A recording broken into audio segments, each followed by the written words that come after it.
జీవితాన్ని మనం కనుక చూస్తే మేరాబు అభివృద్ధిలో ఎదగాలి మేరాబు జీవితం. కానీ ఎంత భయంకరమైన పరిస్థితిలో మేరాబు ఒక జీవితం ఉంది కదా. దేవుడికి మహిమ కలుగును గాక. మొదటి సమయంలో 17వ అధ్యాయము 25వ వచనం చూద్దాం.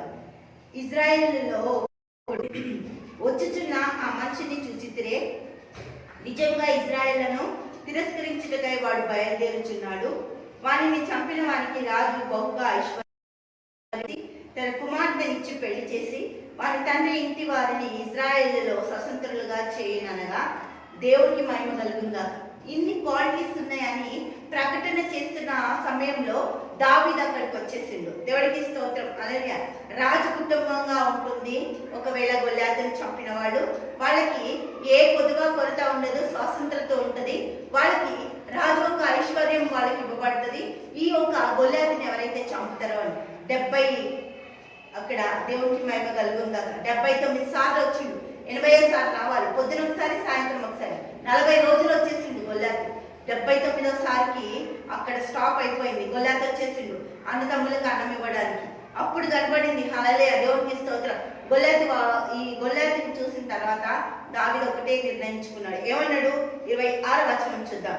దావీదు ఈ జీవము గల దేవుని సైన్యమును తిరస్కరించుటకు ఈ సున్నితి లేని ఫిలిష్తీయుడు ఎంతటి వాడు, వాని చంపి ఇజ్రాయెల్ నుండి నింద తొలగించిన వానికి తన యొద్ద నిలిచిన వారిని అడగగా దేవునికి స్తోత్రం. హల్లెలూయా.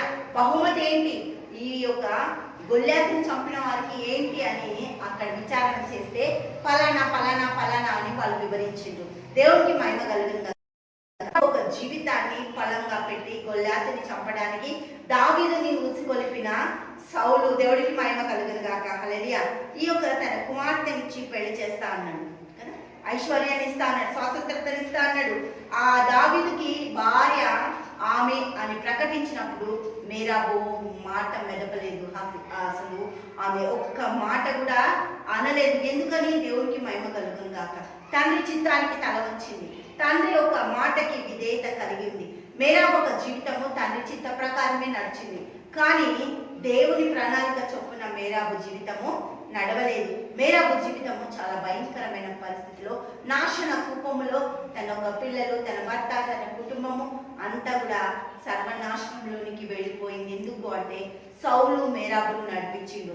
దేవుని ప్రకారము, దేవుని చిత్త ప్రకారము సౌలు మేరాబు ఒక జీవితాన్ని నడిపించలేదు. దేవుడికి మహిమ కలుగును గాక.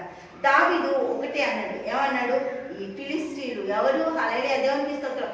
సున్నితి లేని ఫిలిష్తీయులు ఈ యొక్క ఇజ్రాయెల్ ప్రజలని హతమార్చడానికి ఎక్కడ అవకాశం లేదు. ఎందుకంటే హల్లెలూయా, నా దేవుడు రోషం కలిగిన వాడు, నా దేవుడు యుద్ధ వీరుడు, యుద్ధాలను చేసే నా దేవుడు నాకుండగా ఈ ఫిలిష్తీయుని ఆటలు ఏమి సాగవని యుద్ధంలోనికి దిగిండు దావీదు. దేవుడికి మహిమ కలుగును గాక. హల్లెలూయా.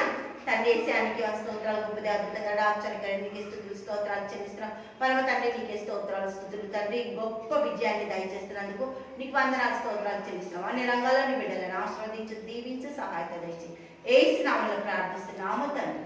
ఆమేన్, ఆమేన్, ఆమేన్.